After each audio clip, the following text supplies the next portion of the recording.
बिस्मिल्लाहिर्रहमानिर्रहीम। जिस औरत ने बच्चे को दूध पिलाना है, क्या वो रोज़े को छोड़ सकती है? उसको रोज़ा रखना माफ़ है या नहीं? देखिए कि इसकी दो सूरत हाल हैं। एक ये कि अगर आप रोज़ा रखती हैं और आप बआसानी जो है खुद दूध पिला सकती हैं और इसकी वजह से बच्चे को भी मुशक्क़त में नहीं पड़ेगा और ना ही आप बीमार होंगे, तो फिर आप पर रोज़ा रखना लाजमी है। और अगर आप जो है मुशक्क़त में पड़ जाएंगे और नाकाबिल बर्दाश्त तकलीफ़ होगी या बच्चे को तकलीफ़ होगी या आपकी जान जाने या बच्चे की जान जाने का खौफ है, तो ऐसी सूरत में आप रोज़ा नहीं रख सकते। शरीयत ने आपको इजाज़त दी है कि आप उस रोज़े को छोड़ दें। अब इसका मुशाहिदा कैसे होगा कि आपकी तकलीफ़ या बच्चे को तकलीफ़ होती है?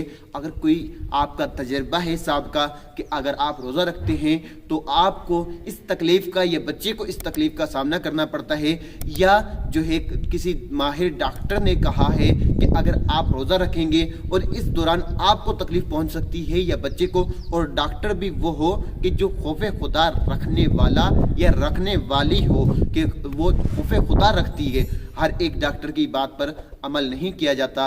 अल्लाह ताला मुझे और आपकी को इल्म नाफ़े अता फरमाए। आमीन बिजाहि नबी।